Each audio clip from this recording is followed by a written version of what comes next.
What's up, guys? We are back. Fitness Profit Multiplier, Anthony and Jimmy. Today, guys, we're going to be having a little heart-to-heart conversation.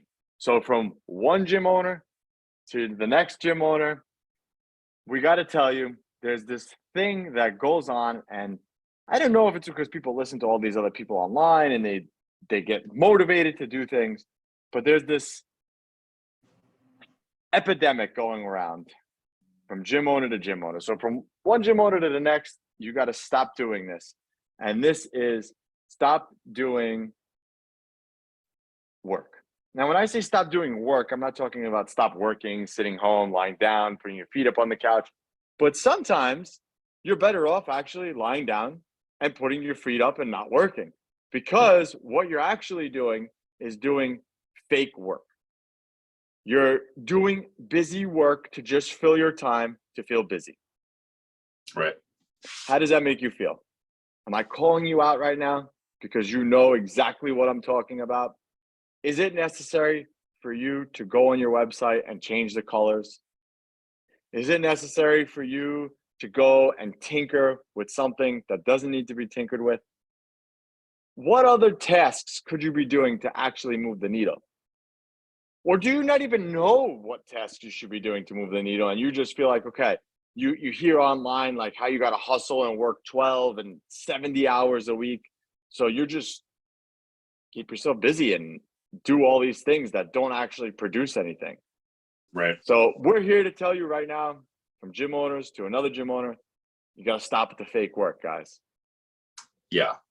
And we'll get into fake work in a little bit, but I had a prime example that was coming to my mind of something like this that happened in my gym recently, where it was quite apparent that unless it's a revenue generating activity, I don't care about it. Like at my facility.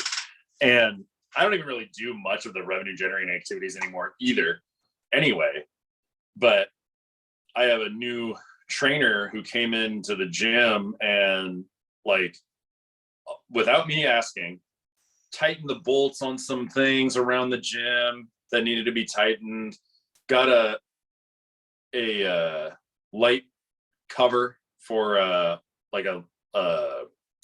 what is it, for a light fixture, like a cover for a light fixture that needed to be replaced.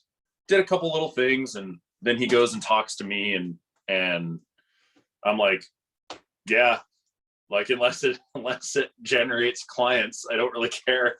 Thanks for doing that, I appreciate it. Right.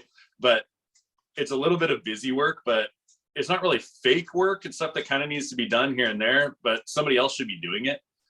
So it's a little bit of a dovetail, but I thought that was a appropriate example for what we're talking about today.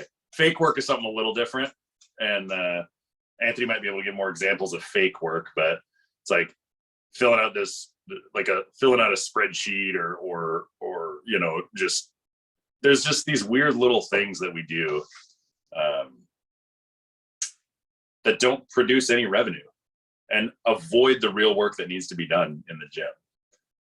So Jimmy, I'm going to push this back to you because you said something really, really good here. You talked about, I don't do anything unless it's a revenue generating task. So Right. What are those things? Okay, for example, somebody who's doing fake work might think that I have to optimize my website. So I go on my website and, I don't know, I got to change the color of this, or I'm going to add an image here, or just busy I'm changing the website. Like, they think they're doing a revenue generating activity, but they're not actually doing it because it's fake. So what's your thought process behind that? And I kind of want to hear this. I want you to talk about it a little more. Clarify your question a little bit. So what's like the context that goes through in your mind when it comes to doing activities for the gym? Because you just said, I don't do it unless it's a revenue generating activity. So Right. What does that mean? So when we look at revenue generating activities and the hierarchy of the activities you're going to do,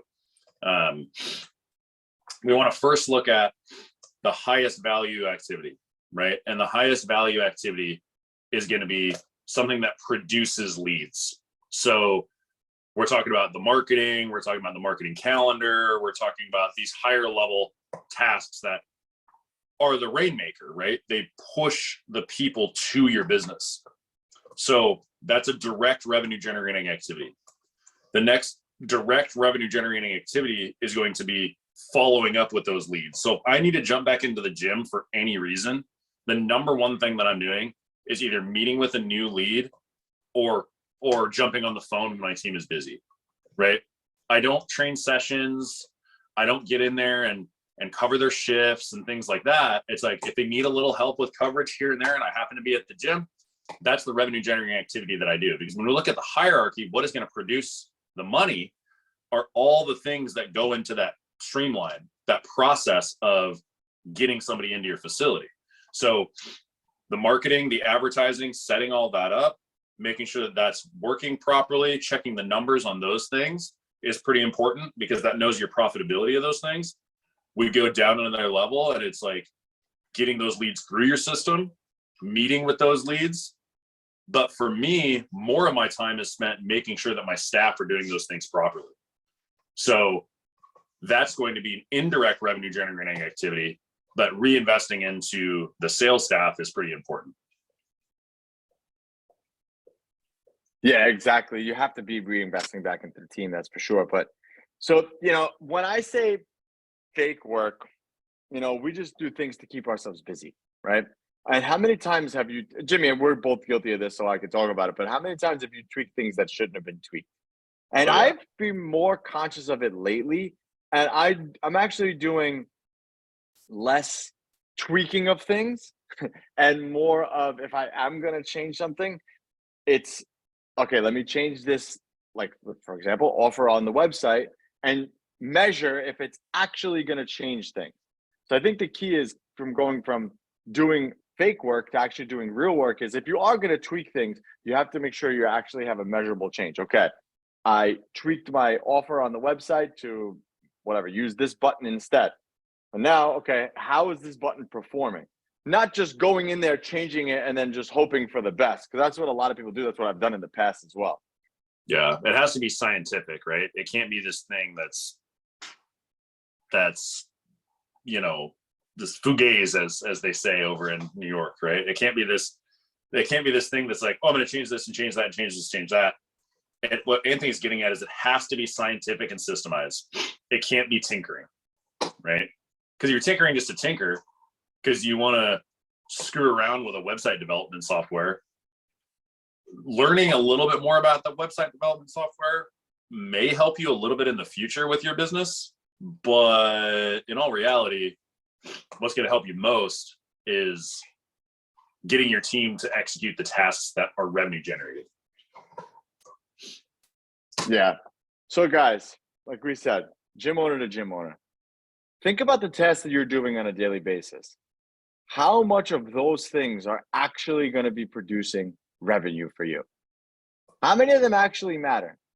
Like Jimmy said, tightening the bolts on the thing. Like, that's probably important to do. We have Matt on here from Gym Lawyers. Like, that's important to do a monthly walkthrough of it. But again, that's something that you would have in your system.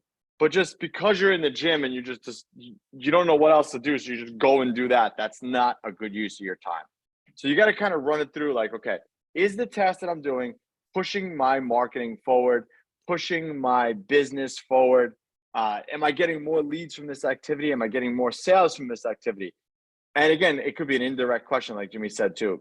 By training your sales staff to do better at sales, you're going to get more sales in the gym. So from one gym owner to the next, stop doing fake work, guys. Really focus on the revenue generating activities to get your gym to 7 figures and beyond. And again, if you want help with any of that, just make sure you click those links below, and make sure you give us a like and do all those things for the algorithm. And we'll catch you guys on the next one.